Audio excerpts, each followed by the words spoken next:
নমস্কার, আমি তরুণ ঘোষ।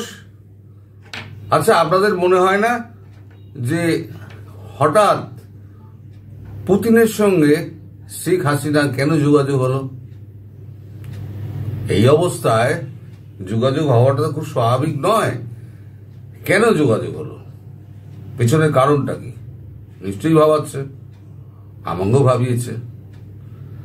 তা ভাবার পরে বিভিন্ন জায়গা থেকে প্রশ্নোত্তর পর্ব চলতে চলতে চলতে চলতে খুঁটিনাটি জানতে জানতে একটু সময় লাগে। তো তাতে বোঝা যাচ্ছে এটা যে বাংলাদেশকে নিয়ে একটা ঐক্য করার চেষ্টা করা হচ্ছে। যেমন এসসিও সম্মেলন হচ্ছে সামনে, যেখানে মোদিজি যাবেন, এবং সামনে আবার ব্রিক্সের সম্মেলন আছে। না এসসিওতে বাংলাদেশ আছে, না ব্রিক্সে বাংলাদেশ আছে, অথচ বাংলাদেশের এই ছোট ভূখণ্ডটায় কিন্তু অনেক গুরুত্বপূর্ণ ব্যাপার স্যাপার আছে। আজকে হয়তো তিনটে দেশ মিলে হয়তো সব সাপাই টাপাই করে শেখ হাসিনাকে ওখানে বসিয়ে দিলেন সবাই মিলে। এখন পরবর্তীকালে এখন আমেরিকা পিছিয়ে যাবে, জিও পলিটিক্যাল খেলাটা বলছি, আমেরিকা পিছিয়ে যাবে। কিন্তু 15 বছর 20 বছর বাদে কিন্তু ফের এই চেষ্টাটা করবে। ফলে এই চেষ্টাটা যাতে না করতে পারে তার জন্য এই শেখ হাসিনাকে বাংলাদেশে স্থাপন করে, আওয়ামী লীগকে বাংলাদেশে স্থাপন করে, তারপরে তাকে এসসিও এবং ব্রিক্সের মধ্যে নিয়ে নেওয়া, যে জোটটা গঠন করার চেষ্টা করা হচ্ছে, সেই জোটটায় একটা বড় ধাক্কা দেওয়া, যে এই অঞ্চলে যাতে আমেরিকার উপনিবেশ গড়তে না পারে। আপাতত মায়ানমারে এখন তো একটুখানি বেস টেস্ট করার চেষ্টা করছে আমেরিকা, সেটা নিয়ে পরে ভাবা যাবে। এখন মোদিজি যখন চীনে যাবেন সেই সময়তে নিশ্চয়ই কথাবার্তা হবে, চীনের সঙ্গে কথাবার্তা হবে, তখন জান্তার সঙ্গে মায়ানমারের কথাবার্তা হবে। এখন যা পরিস্থিতি, কাগজে যা বেরোচ্ছে, তাতে কিন্তু আমেরিকার পক্ষে কিন্তু একটা ভয়াবহ অবস্থা আসছে ট্রাম্পের কাছে। এই যে আমাদের নিউজ 18 আমাদের এখানে যেটা বেরিয়েছে, ইন্ডিয়া, চায়না, রাশিয়া যা মন চাইবে তাই করবেন ট্রাম্প, এই দিন শেষ, জোট বাঁধছে বিরোধীরা, মার্কিন অর্থনীতিতে অঙ্ক মেনে ধাক্কা মারার সমীকরণ। সমীকরণটা কিন্তু মারাত্মক সমীকরণ, একেবারে কিন্তু ট্রাম্পের কিন্তু গদি উল্টে যেতে পারে। এ প্রসঙ্গে আমি 4 মাস আগে কি বলেছিলাম সেটাও আমি পরে দেখাবো। তা লিখছে নয়াদিল্লি, খবরটা হয়েছে ওখান থেকে, গত সপ্তাহে গ্লোবাল সাউথ কূটনৈতিক তৎপরতায় ঝোড়ো হাওয়া প্রত্যক্ষ করছে ভারত, চীন, ব্রাজিল, এমনকি বহিষ্কৃত গ্লোবাল নর্থ সদস্য রাশিয়াও সক্রিয়ভাবে আলোচনায় জড়িত। এই গতির বেশিরভাগ মার্কিন প্রেসিডেন্ট ডোনাল্ড ট্রাম্পের আগ্রাসী শুল্ক নীতি এবং ব্লকের ওপর সোচ্চার আক্রমণের জন্য দায়ী করা যেতে পারে। ওজি ব্রিক্স সদস্যদের এই সমাবেশ, যা এখন 5টা নতুন সদস্য দ্বারা সম্প্রসারিত হয়েছে, একটি শক্তিশালী জোট গঠন করছে বলে মনে করা হচ্ছে, যা বিশেষজ্ঞদের মতে মার্কিন ডলারের আধিপত্যকে চ্যালেঞ্জ করা এবং ট্রাম্পের প্রতিদিনের শুল্ক আক্রমণের বিরুদ্ধে লড়াই করার জন্য একটি প্রস্তুতি নিচ্ছে। ট্রাম্প নেতৃত্বাধীন মার্কিন যুক্তরাষ্ট্রের বিরুদ্ধে ব্রিক্সের একটি ভারী প্রতিক্রিয়া সম্ভবত তৈরি হচ্ছে। অর্থাৎ ব্রিক্সের ব্যাপারে কিন্তু এখন আস্তে আস্তে কথাবার্তাটা এগোচ্ছে। এখন চীনের সঙ্গে তো আমাদের তো খুব বৈরিতার সম্পর্ক ছিল।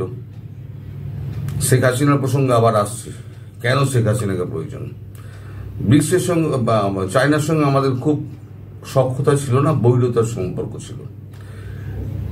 2019 সালের পর প্রধানমন্ত্রী মোদী কিন্তু চায়না ভিজিট করেননি। আর চীন যখন বিপদে পড়ল, তখন ধীরে ধীরে কিন্তু চীন আস্তে আস্তে আমাদের সীমান্ত সমস্যার সমাধান করলো। তারপর আস্তে আস্তে আমাদের মানস সরোবর যাত্রা খুলে দিল। এবার বিমান চলাচল শুরু হচ্ছে। ট্রান্সফার অফ টেকনোলজিতে 2-1টা সেক্টর তাকে খুলে দেওয়া হয়েছে। চীন চাইছে ভারতকে সঙ্গে নিয়ে এই বহিঃশত্রুর আগে বিনাশ করো। আমাদের নিজেদের মধ্যে যে ঝামেলা, পুতিনও এখানে অগ্রণী ভূমিকা নিয়েছেন, যে আমাদের নিজেদের ঝামেলা আমরা নিজেরা মিটিয়ে নেব, আগে বাইরের শত্রুকে আটকাও। তো এখন বাইরের শত্রু যেটা আছে, এখন তাকে আটকাতে গেলে ভারতকে দরকার। চীনের ভারতকে দরকার এই কারণে, ভারত একটা বৃহৎ গণতান্ত্রিক রাষ্ট্র এবং তার 140 কোটি জনসংখ্যা, আর সবই হচ্ছে যুব শক্তি, মানে সবই হচ্ছে 30 থেকে 35-এর মধ্যে, 25 থেকে 35-এর কোটার মধ্যে বেশিরভাগ। আর চীনের এজ ফ্যাক্টর একটা চীনের বড় ফ্যাক্টর। ওখানে তো এক সন্তান নীতি হয়েছিল, তারপরে এখন আর কেউ বিয়েও করতে চায় না, আর দ্বিতীয় সন্তান তারা কেউ নিতেও চায় না।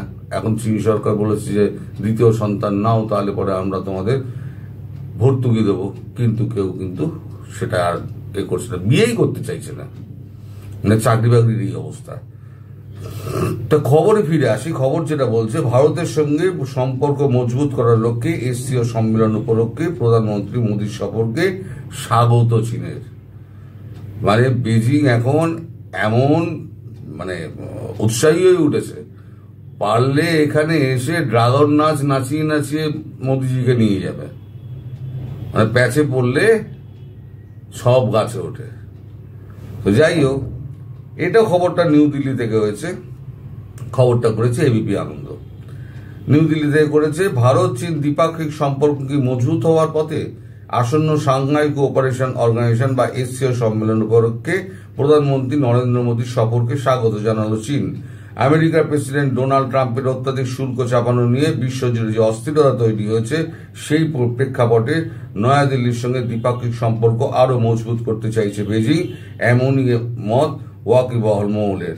আগামী 31শে আগস্ট থেকে 1 সেপ্টেম্বর চীনের তিয়ানজিন শহরে বসতে চলেছে এসসিওর আসর।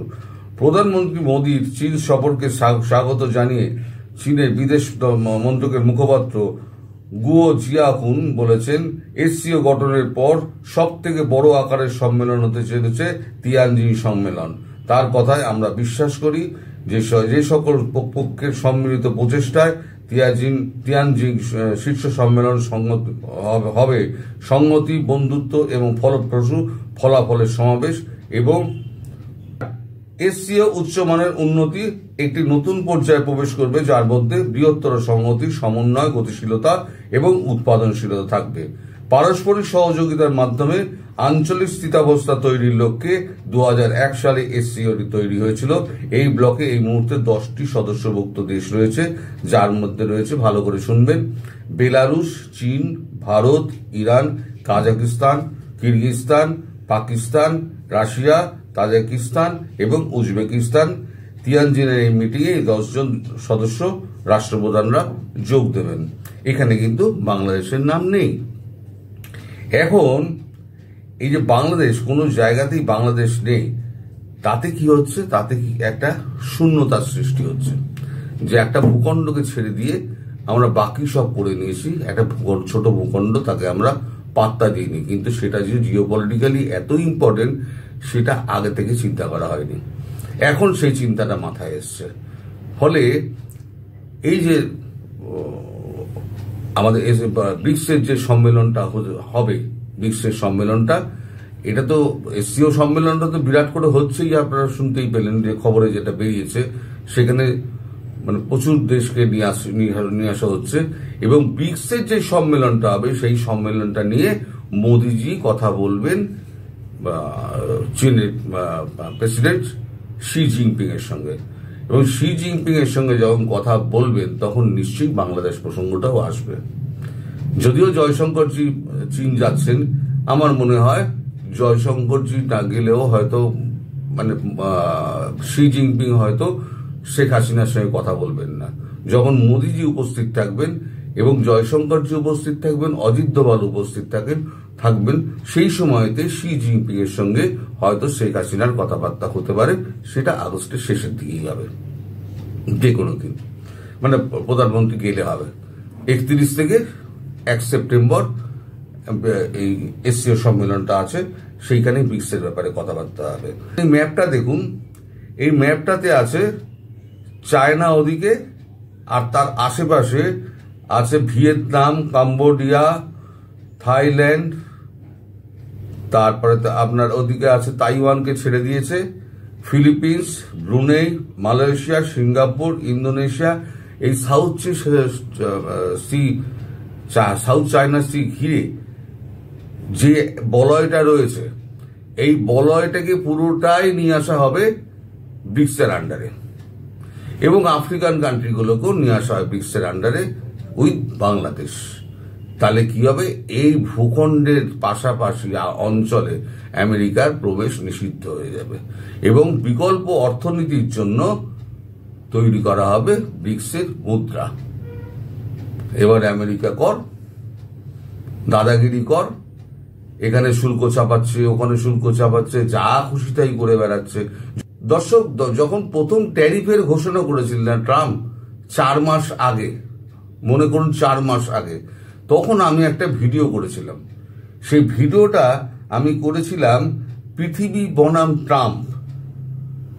টাইটেলে লিখেছিলাম, এতে ক্যাপশনে লিখেছিলাম, তিনি ক্রুশবিদ্ধ হবেন না তো। আমি কিন্তু আন্দাজ করেছিলাম। এটা বেরিয়েছিল আমার 9 এপ্রিল 2025। এই 2025-এর 9 এপ্রিল আমি করেছিলাম। আমি কিন্তু আন্দাজ করেছিলাম ট্রাম্পের যে কূটনীতি, ট্যারিফ কূটনীতি, এইটাই কিন্তু ট্রাম্পকে মারবে। এখন ট্রাম্প যেটা অবস্থায় পড়েছেন, সমস্ত পৃথিবী বনাম ট্রাম্প এসে দাঁড়িয়ে গেছে। ট্রাম্পের কিন্তু এখানেই মৃত্যু অবধারিত। এবার শেখ হাসিনা এখানে কেন প্রাসঙ্গিক? শেখ হাসিনা এই কারণে প্রাসঙ্গিক, এখন শেখ হাসিনা ছাড়া বাংলাদেশ একটা আনস্টেবল, এটা প্রমাণিত হয়ে গেছে বিশ্বের কাছে। এবং ডক্টর মোহাম্মদ ইউনূস, যিনি এখন অবৈধ সরকার যিনি চালাচ্ছেন, তিনি কিন্তু কোন রাষ্ট্রপ্রধানের সঙ্গে তিনি একাকী বৈঠক করতে পারেননি, কারণ কেউ শেখ হাসিনার জায়গায় তাকে স্বীকারই করছে না, যেহেতু তাকে ডিপ স্টেট জোর করে বসিয়েছে। ডিপ স্টেটের যে ইউরোপিয়ান দেশগুলো যেখানে গিয়েছেন, ম্যাক্রো তার সঙ্গে বসেননি, ম্যাক্রোর সঙ্গে সময় চেয়েছিলেন, ম্যাক্রো দেখা করেননি। তার মানে এই মানুষটাকে কোনো দেশই পাত্তা দিচ্ছে না। এখনো সবাই মানছেন যে শেখ হাসিনা হচ্ছেন বৈধ প্রধানমন্ত্রী। অতএব বৈধ প্রধানমন্ত্রী যখন আবার তার আসনে বসবেন, তাহলে বৈধ প্রধানমন্ত্রীর সঙ্গেই আমরা কথা বলবো। এখন বৈধ প্রধানমন্ত্রী যিনি আছেন, তার অনুমতি ছাড়া বাংলাদেশকে তো আর ব্রিক্সের মধ্যে নেওয়া যায় না, এসসিওর মধ্যে নেওয়া যায় না। তাই ঘটনাটা হচ্ছে, তাই পুতিন নিজে উদ্যোগী হয়ে পুতিন ফোন করেছিলেন শেখ হাসিনাকে, এবং শেখ হাসিনার সঙ্গে যে কথাবার্তা হয়েছে, আমি যতটুকু জানতে পেরেছি ততটুকু আপনাদের বলেছি। যা জানতে পারিনি তা তো বলে তো আপনাদের মানে ধোকা দেওয়া, যেগুলো আমি কখনো করি না। এবারে এটা কিন্তু বুঝে গেছে চীনও, কারণ চীনের বিরাট একটা নিবেশ রয়েছে, রাশিয়ার বিরাট নিবেশ রয়েছে, ভারতেরও বিরাট নিবেশ রয়েছে বাংলাদেশের উপরে। বাংলাদেশেও যদি এখন $9 বিলিয়ন যদি ডুবে যায়, চীন তো পথে বসবে। ফলে চীন চাইছে এই সুযোগে ভারত, পাকিস্তান, রাশিয়া যখন আমার সঙ্গে রয়েছে, তখন একে উৎখাত করো। ফলে এবার যখন মোদী যাবেন চীনে, তখন মোদীর সঙ্গে যাবেন জয়শঙ্করজি এবং অজিত দোভাল। সেই সময়তে শি জিনপিং এর সঙ্গে শেখ হাসিনার আবার কথা হবে বলে সূত্র মারফত জানা গেছে। তাহলে কি হলো, বেজিং এরও সঙ্গে সম্পর্ক ঠিক হয়ে গেল শেখ হাসিনার, যে সম্পর্কটা তলাতে দেখেছিল। রাশিয়ার সঙ্গে সম্পর্ক ঠিক হয়ে গেল, ভারতের সঙ্গে সম্পর্ক তো ঠিকই আছে। এইবারে ব্রিক্সে আরো 40টা দেশকে নিয়ে আসা হবে। যে ভারত যখন বারবারই যখন প্রধানমন্ত্রী মোদী বলছেন যে এই যে গ্লোবাল সাউথ যারা রয়েছে, তাদের কণ্ঠস্বর হয়ে উঠবে ভারত। এই যে সমস্ত দেশগুলোকে নিয়ে আসা হবে, তার মধ্যে এই বাংলাদেশকে ঢুকিয়ে তাকে আরো শক্তিশালী করে দেওয়া।